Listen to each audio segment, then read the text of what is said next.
have some questions asked. Well, Steve, I'll start. I guess it's important to realize that the 12 Visions Party is just going to provide the conditions that will allow these visions to come true or allow people to experience those visions. And basically, it's because of the geniuses of society, our fellow man. It won't be the government doing these things.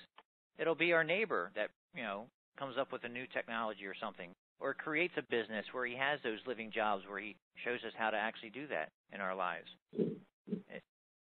And that's an important thing to remember.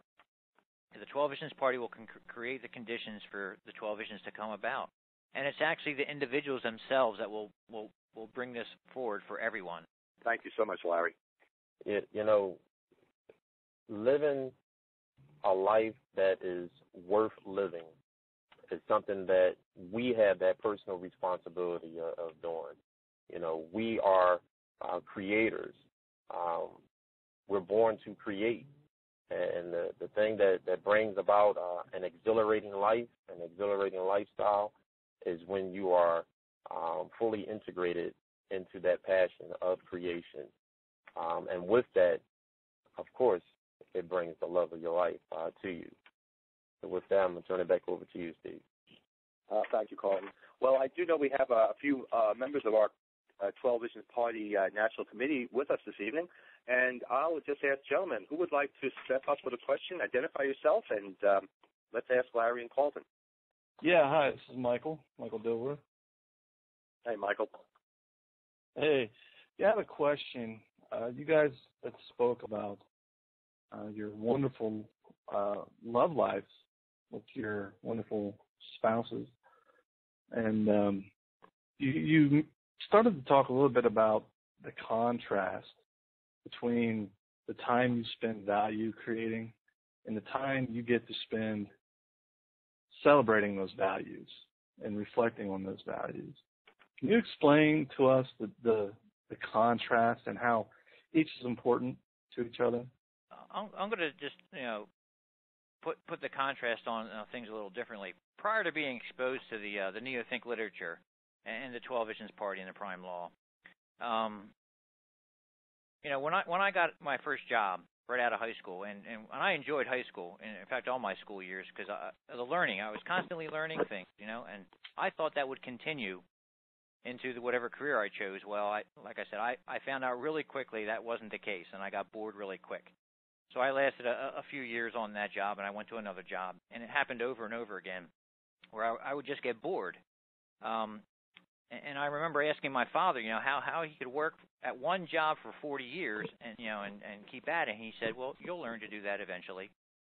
And that just didn't make much sense to me.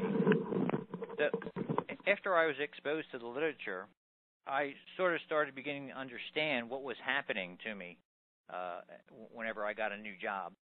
And then when my wife came into the picture, that whole experience started over again, because being around her, every time I was around her, I felt happy. It was just like, being at that job for the first couple of weeks. You're learning things, you're finding out about this other person. I'm taking extra time to make sure I'm clean shaving and all the things I talked about before. That's the personal thing I talked about there. And when she would ask me a question, I would think before I would just blurt something out. But then the same thing with that relationship started happening as in my former jobs, where I guess the burden of life started coming in, and I started slipping. I wasn't taking the extra time that I used to. And like I said, when I started reading the literature, and this was after about maybe 5 years of being married, we went through up and down periods where, I would get a job, and for a couple weeks or a couple months, depending on what job it was, things were really great. I would come home and I would talk to my wife about all the production of values that I did and how they were all new and how I was learning different things. But that would wane. And then, of course, that affected our love life. And it wasn't until I started actually getting active in the Neothink Society, and especially the 12 Visions Party, as becoming a national officer, that things began to change. I guess the biggest thing I realized was that I needed to take responsibility for everything that was happening in my life. It wasn't my boss's fault that I got, bored at work. you know, and it wasn't my wife's fault that I got bored at work, so I was miserable at home. You know, I basically, if I wanted it to change, I had to change it myself. And once I started getting active in the society, getting active in the 12 Visions Party, I started making a change. I started feeling that happiness again inside. And at first, I wasn't aware of it at first until my wife kept reminding me that after I would get off a call or be on a recording, that I would stay up for hours at a time just talking about the society, talking about the 12 Visions, you know, and my wife was saying, where is all this coming from, Larry? She says, normally, you know, it lasts a couple of weeks and then you're done with it. And I've been doing this since late 2006 with the literature. And it's just, you know, that's the contrast that I've noticed, that from before to now, I'm on these calls, I'm participating, I feel the happiness, and then I'm able to share that with my wife. And in fact, I can't wait to get off, you know, the recording here to go sit down and talk to the wife. We'll shut the TV off and we'll just, you know, talk for a while, talk about the 12 Visions.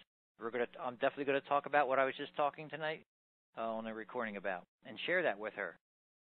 And that's the best part of it, you know, that as I participate in the society, I feel the happiness inside, and I'm able to share and have a celebration with my wife right afterwards. And I just can't wait to the day where I wake up and I do that all day long. Me and the wife, hand in hand, whatever we're doing. Well, yeah, Steve, I got to tell one more time, feeling happiness comes through celebrating with your special spouse or special other and loved ones. And Larry, you just reinforced that, both you and Karlton, with that and how it all works together. Living an extraordinary life, you're doing it through the 12 Visions world. That's just wonderful. Well, everybody, at this point, it looks like we're going to need to wrap up.